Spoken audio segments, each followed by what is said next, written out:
Em todo esse tempo, eu estava inconsciente do perigo e da malignidade do pecado. Fui impedido de considerar que, não importando a religião que seguisse, o pecado me amaldiçoaria se eu não estivesse em Cristo.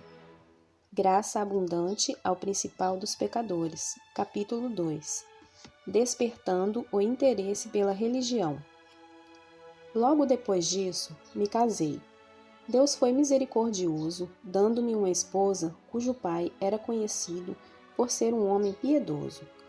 Embora tenhamos começado nosso casamento tão pobres quanto alguém pode ser, não possuindo bens à maneira do mundo, como um prato ou uma colher, ela tinha, de sua parte, uma cópia de Um Caminho do Homem para o Céu e A Prática da Piedade, os quais seu pai havia lhe deixado ao morrer. Às vezes, líamos juntos esses livros. Encontrei neles algumas coisas agradáveis para mim, mas, nesse tempo, eu não tinha convicção do pecado. Ela me contava frequentemente quão piedoso era seu pai, como ele reprovava e corrigia comportamentos pecaminosos, tanto em sua casa como entre seus vizinhos, como ele vivera de maneira santa e rigorosa neste mundo, e como isso era evidente em suas palavras e em seus atos. Inclinações religiosas. Ainda que a leitura desses 2 livros não me tenha alcançado nem despertado para o meu estado infeliz e pecaminoso, produziram em mim um desejo de corrigir a vida pecaminosa e seguir fervorosamente a religião da época, ou seja, ir à igreja 2 vezes ao dia e, o mais importante, com aqueles que eram proeminentes e conhecidos por levarem a religião a sério. Lá eu cantava e acompanhava o culto tão devotamente quanto os outros o faziam, mas continuava a minha vida iníqua. Além disso, estava tão dominado pelo espírito de superstição que adorava tudo com grande devoção: o altar, o sacerdote, o sacristão, a vestimenta, o culto e tudo que pertencesse à igreja. Acreditava que tudo que estava na igreja era santo e considerava o sacerdote e o sacristão os mais felizes e, sem dúvida, mais abençoados, porque, conforme eu pensava, eram servos de Deus e tinham importância fundamental na realização da obra de Deus no Santo Templo. Em pouco tempo, esta ilusão se tornou tão forte em mim que, somente em ver um sacerdote, embora ele tivesse uma vida sórdida e devassa, eu o reverenciava e me obrigava a ele. De fato, por causa do amor que sentia por eles, acreditando que eles eram ministros de Deus, pensava que poderia me prostrar aos seus pés e deixar-lhes caminhar sobre mim, devido ao efeito inebriante e enfeitiçante que os nomes, as santas vestimentas e a obra deles exerciam sobre mim. Depois de me sentir assim por muito tempo, ocorreu-me outro pensamento, que dizia respeito a sermos ou não descendentes dos israelitas.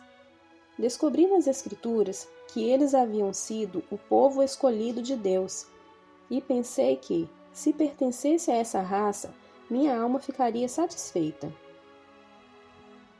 Tive grande desejo de achar a resposta para esta questão, mas não sabia como procurá-la. Por fim, perguntei a meu pai a respeito disso, e ele me disse que não éramos descendentes de israelitas. Então, despedaçadas todas as minhas esperanças quanto a isso, meu espírito desanimou e fiquei completamente abatido. Em todo esse tempo, eu estava inconsciente do perigo e da malignidade do pecado.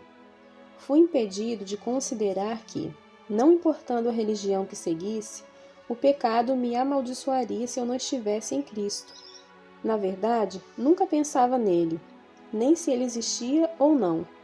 Assim, o homem, enquanto é cego, vagueia e se fatiga com seu próprio egoísmo, pois não sabe o caminho para a cidade de Deus. Eclesiastes 10 e 15. Convicção. No entanto, de todos os sermões que nosso vigário pregou, um dia ele falou sobre o mandamento de guardar o domingo e sobre o mal de quebrá-lo ou com trabalho, ou com esportes, ou com qualquer outra coisa. Ora, a despeito da minha religião, eu me deleitava em todo tipo de prática pecaminosa. Era especialmente aos domingos que achava conforto e prazer em tais atividades.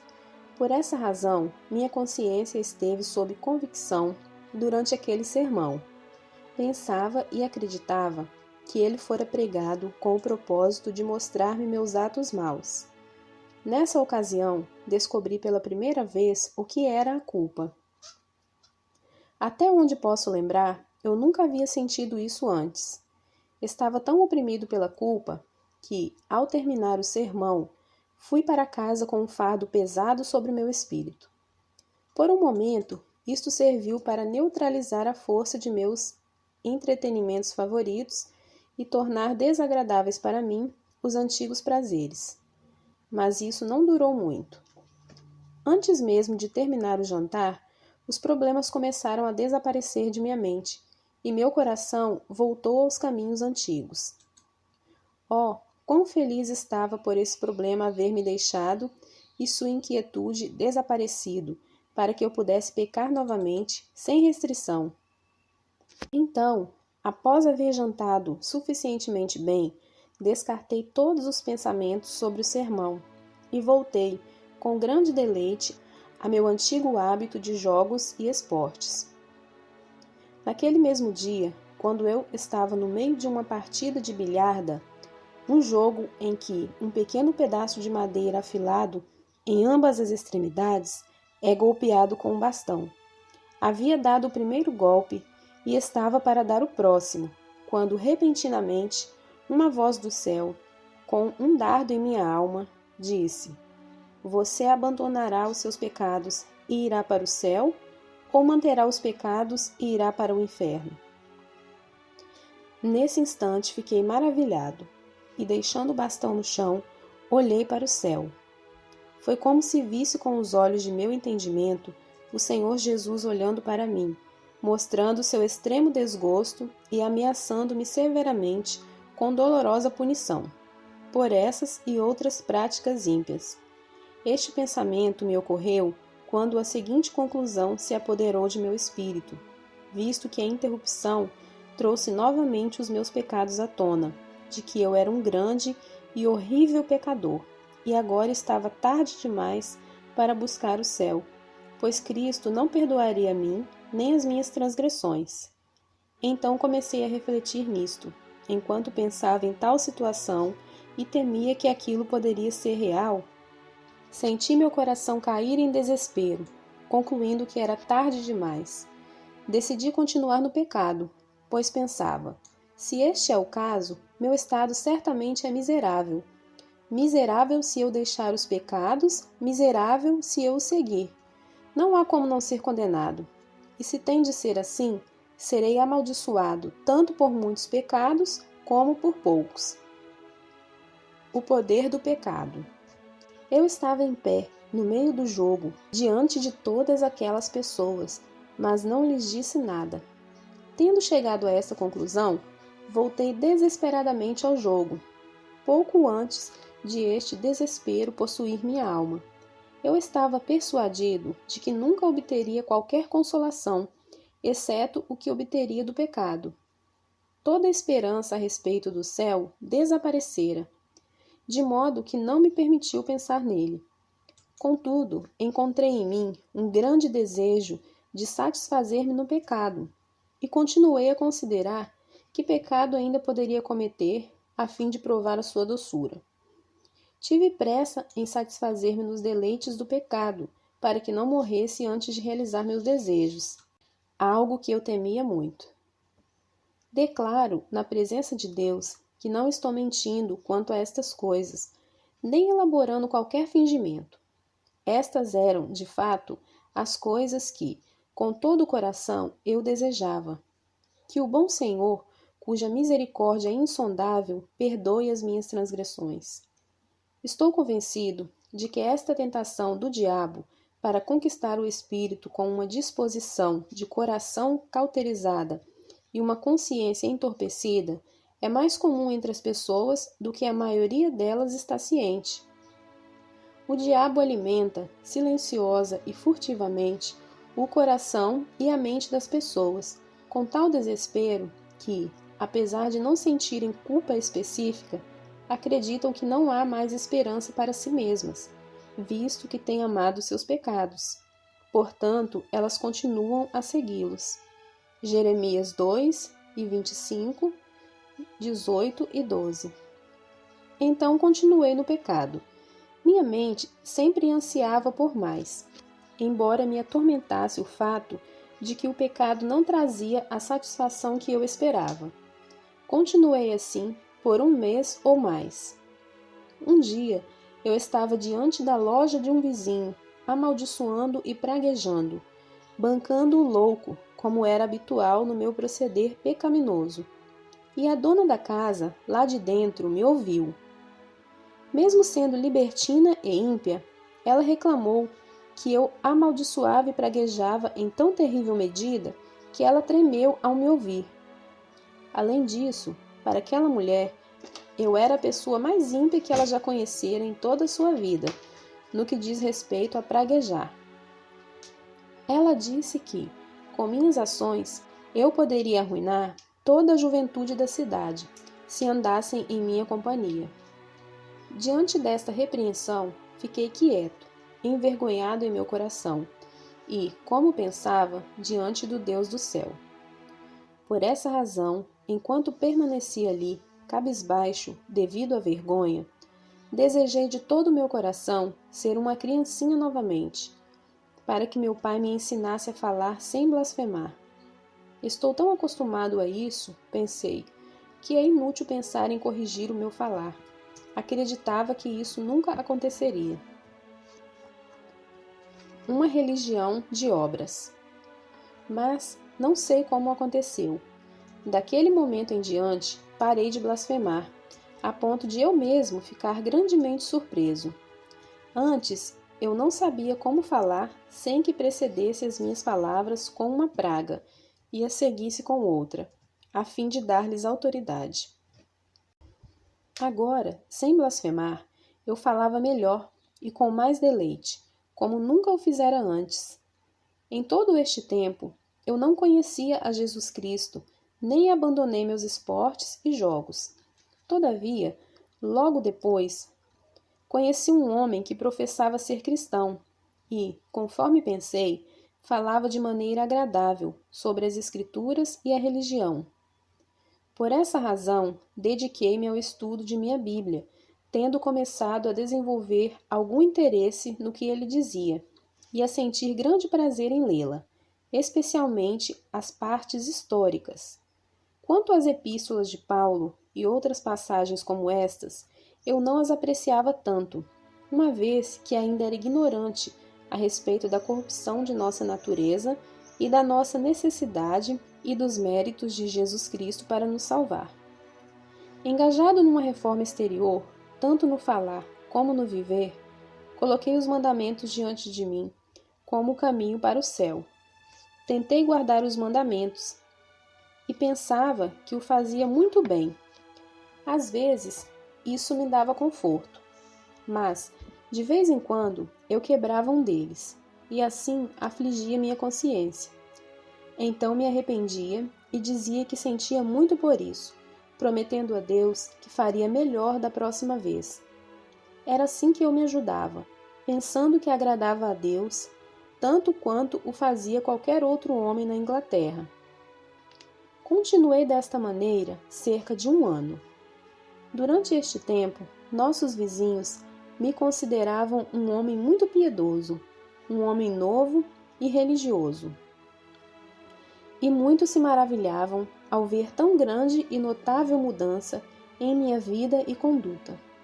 De fato, a mudança era grande, embora eu não conhecesse a Cristo, nem a graça, nem a fé, nem a esperança, pois, conforme via com clareza, se eu tivesse morrido naquela época, teria perecido no mais temeroso estado.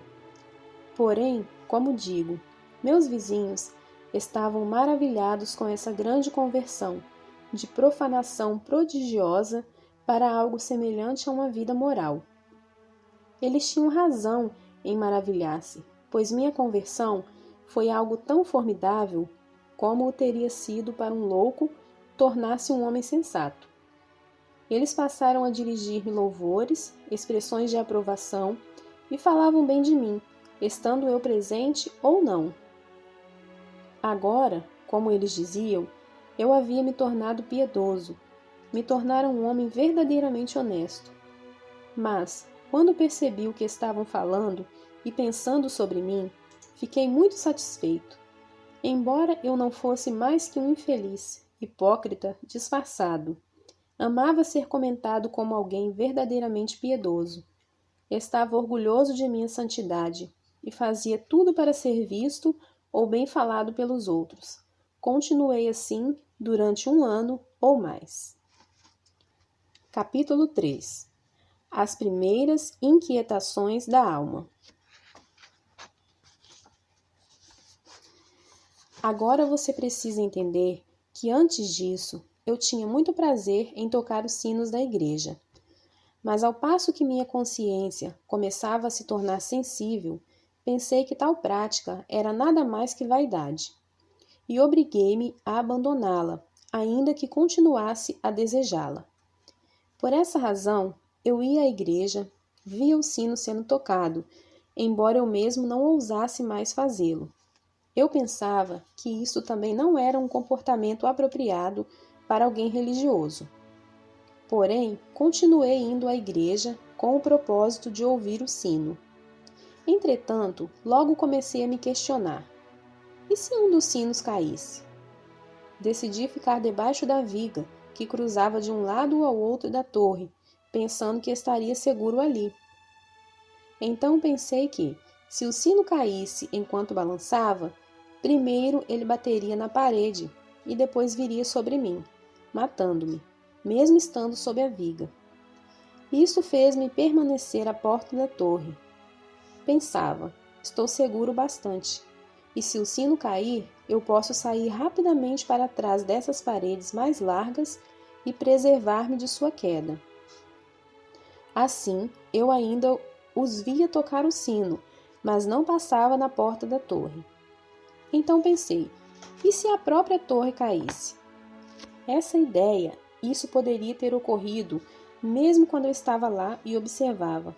Perturbava tanto a minha mente que eu não ousava ficar na porta da torre por muito tempo, mas era forçado a fugir, tremendo que a torre caísse na minha cabeça. Outra coisa que me incomodava era o hábito de dançar. Passou-se 1 ano inteiro, antes que conseguisse deixar tal prática. Nessa época, quando eu pensava estar guardando um ou outro mandamento, ou fazia por palavra ou ação qualquer coisa que considerava boa, tinha grande paz em minha consciência e pensava comigo, Deus certamente está satisfeito comigo agora. De fato, para ser sincero, pensava que nenhum homem na Inglaterra podia agradar mais a Deus do que eu, mas, pobre pecador que era, estava todo esse tempo ignorante a respeito de Jesus Cristo e tentava estabelecer minha justiça própria. Teria perecido nela se Deus, em misericórdia, não tivesse me revelado mais a respeito de meu estado natural. Novo nascimento? Um dia, a boa providência de Deus levou-me a Bedford, a motivo de trabalho. Era uma das ruas daquela cidade. Passei por 3 ou 4 mulheres sentadas ao sol, falando sobre as coisas de Deus. Desejando ouvir aquela discussão, aproximei-me delas para escutar o que estavam dizendo, uma vez que eu, de igual modo, era agora um bom argumentador em assuntos de religião. Mas devo dizer, ouvi, mas não entendi, pois a discussão delas estava muito além de meu alcance. Elas falavam sobre um novo nascimento, a obra de Deus em seus corações e também de como foram convencidas de seu miserável estado de natureza. Falavam a respeito de como Deus havia visitado suas almas com seu amor no Senhor Jesus e das palavras e promessas com as quais elas haviam sido reanimadas, confortadas e fortalecidas contra as tentações do diabo. Ademais, elas discutiam as sugestões e tentações de Satanás em particular, e contavam umas às outras a respeito dos meios segundo os quais eram afligidas e como eram sustentadas durante esses ataques.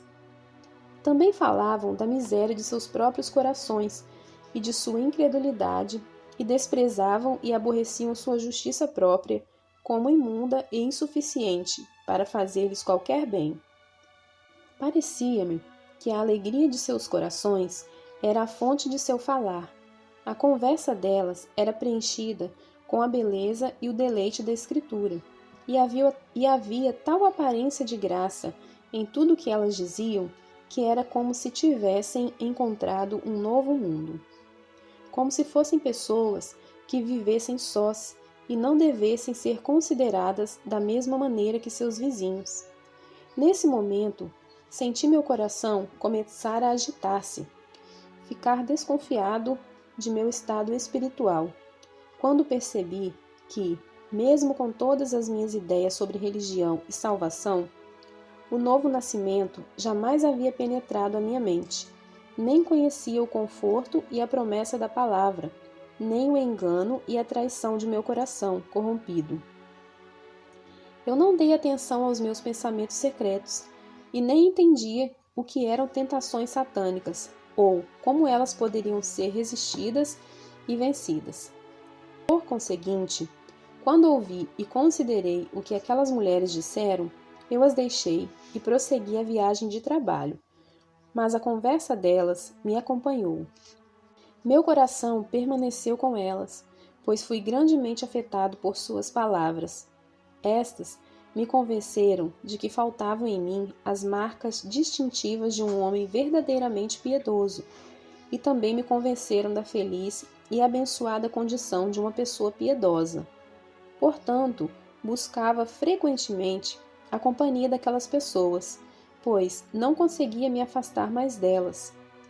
E, quanto mais ficava em meio a elas, mais examinava minha condição espiritual. Ainda lembro como encontrei duas coisas dentro de mim, das quais por vezes me maravilhava, especialmente considerando como eu fora, um pouco antes disso, um cego, ignorante, sórdido e ímpio miserável. Uma coisa era a grande suavidade e a ternura de coração que me trouxeram a convicção do que essas pessoas afirmavam por meio da Escritura. E a outra coisa era a minha forte inclinação para uma contínua meditação nestas e nas demais boas coisas que a qualquer hora eu ouvisse ou lesse. Essas coisas afetaram tanto minha mente que sentia-me como um sanguessuga, alimentando-se de uma veia e clamando continuamente: dá, dá. Provérbios 30 e 15. Minha mente estava tão fixa na eternidade e nas do reino celestial, isto é, tanto quanto eu conhecia, pois Deus o sabe, eu conhecia bem pouco, que nem prazeres, nem lucros, nem persuasão, nem ameaças poderiam fazer-me perder a concentração. E embora me envergonhe de dizer isto, trazer meus pensamentos de volta à terra era tão difícil naquele tempo quanto o era pensar nas coisas celestiais antes de iniciar-se esta inquietação da alma. O poder do engano. Uma coisa não devo omitir. Havia um jovem em nossa cidade ao qual meu coração estava mais estreitamente ligado em amizade do que a qualquer outro. Contudo, ele era uma pessoa tão ímpia em se tratando de blasfemar, insultar e cometer imoralidades que eu me afastei dele e não busquei mais sua companhia. Aproximadamente 3 meses após ter terminado a amizade, encontrei-o em certo lugar e perguntei-lhe como estava. Praguejando como era o seu hábito, respondeu-me que estava bem. Mas, Harry, eu disse, por que você pragueja e amaldiçoa desta maneira? O que lhe acontecerá caso morra nesta condição? Irritado, ele me respondeu: o que o diabo faria para encontrar um dos companheiros, se não houvesse alguém como eu? Nesta época, deparei-me com alguns livros dos Hunters. Os Hunters eram uma seita naqueles dias, que circulavam por meio de alguns homens de nosso país. Livros que eram também altamente respeitados por várias pessoas conhecidas, que havia muito tempo professavam ser religiosas. Li alguns desses livros, mas não era capaz de fazer nenhum julgamento sobre eles. Assim, conforme lia e pensava a respeito deles, tornei-me ciente de minha incapacidade para avaliá-los e me submeteria a uma oração sincera, tal como: Senhor, sou tolo e incapaz de distinguir a verdade do erro. Senhor, não me deixes entregue à minha própria cegueira, nem para provar, nem para condenar esta doutrina. Se ela provém de ti, não permitas que eu a despreze. Se vem do diabo, não me deixes abraçá-la. Senhor, no tocante a este assunto, entrego minha alma somente aos teus pés. Não me deixes ser enganado. Eu te suplico humildemente. Tive um companheiro religioso nesta época, e este era o homem do qual falei anteriormente. Nesse período, ele se tornou um hunter fanático e entregou-se a todas as formas de comportamento vil, especialmente impureza. Ele também negava que existia um Deus, ou que existiam anjos ou espíritos, e ria de toda exortação à sobriedade. Quando eu fazia todo o esforço para censurar a sua impiedade, ele ria ainda mais e alegava que passara por todas as religiões sem descobrir a certa até aquele momento. Também me disse que em breve eu veria todos aqueles que fizeram uma profissão religiosa seguirem os caminhos dos Hunters. Então, detestando aqueles princípios abomináveis, deixei sua companhia imediatamente e tornei-me tão estranho para ele quanto antes lhe havia sido amigo. Esse homem não foi o único a tentar-me. Estando o meu trabalho no campo, eu me deparava com muitas pessoas anteriormente rigorosas em sua religião, mas que, igualmente, haviam sido afastadas por esses Hunters. Essas pessoas também falavam comigo de seus caminhos e me julgavam legalista e confuso, alegando que somente eles tinham alcançado a perfeição e podiam fazer o que quisessem e não pecar.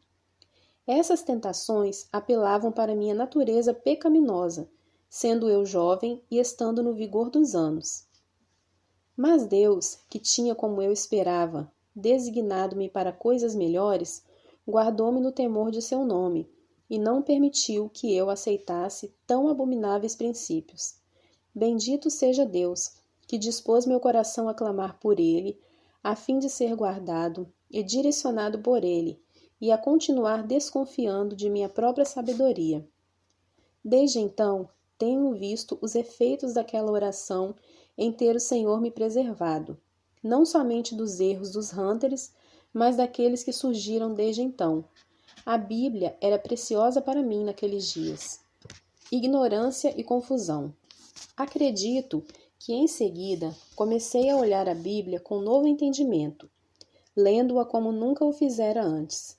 As epístolas do apóstolo Paulo eram especialmente encantadoras e agradáveis para mim. Eu realmente nunca estava sem a Bíblia. Encontrava-me sempre lendo-a ou meditando nela, enquanto continuava a clamar a Deus para que pudesse saber a verdade e o caminho para o céu e para a glória. Conforme dava prosseguimento à minha leitura, deparei-me com esta passagem. Porque a um é dada, mediante o Espírito, a palavra de sabedoria, e a outro, segundo o mesmo Espírito, a palavra do conhecimento, a outro, no mesmo Espírito, a fé. 1 Coríntios 12, 8 e 9. Eu, apesar de entender que nestes escritos o Espírito Santo se referia a coisas especiais e extraordinárias, a convicção em meu espírito prendia-se à minha suposta carência dessas coisas básicas, os dons de sabedoria e entendimento, que são a porção de todos os outros cristãos. Refleti muito nessa passagem, mas não podia dizer o que fazer. A palavra fé perturbava-me sobremaneira, pois, às vezes, eu não conseguia deixar de questionar se tinha fé ou não. Eu estava relutante em concluir que não tinha fé, pois pensava que, fosse esse o caso, deveria considerar-me um verdadeiro rejeitado. Não, eu disse a mim mesmo, embora esteja convencido de que seja um tolo ignorante e de que me faltam aqueles dons abençoados do conhecimento e do entendimento, os quais outras pessoas têm, ainda concluirei que não sou totalmente incrédulo, mesmo que não saiba o que é fé. Foi revelado a mim, e isso também por meio de Satanás, como antes eu vi as coisas, que aqueles que concluem que estão no estado de descrença não têm sossego nem quietude em sua alma, e eu relutava em cair em completo desespero. Então, por meio dessa sugestão, fiquei por um tempo temeroso de ver a minha falta de fé. Mas Deus não me permitiria destruir minha alma desta maneira. Ele fazia surgir continuamente dentro de mim pensamentos e ideias que se opunham à minha triste e cega conclusão, de tal maneira que não consegui descansar até que estivesse certo de que possuía fé ou não. Estes pensamentos continuavam fluindo em minha mente. Mas se realmente lhe faltar a fé, como você pode saber se tem fé? Além disso, tinha por certo que, se não tivesse fé, certamente pereceria para sempre.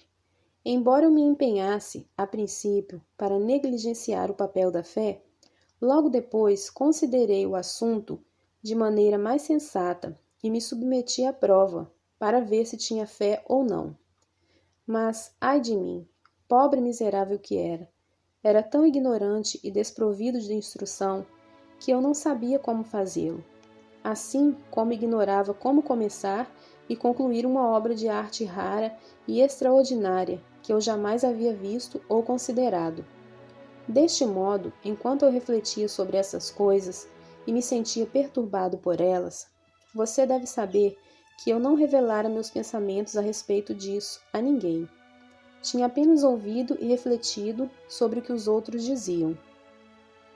O tentador veio a mim com a ilusão de que não havia maneira de eu saber se tinha fé, exceto pelas tentativas de fazer alguns milagres, e ele incutiu-me textos que pareciam confirmar a ideia, para fortalecer e executar sua tentação.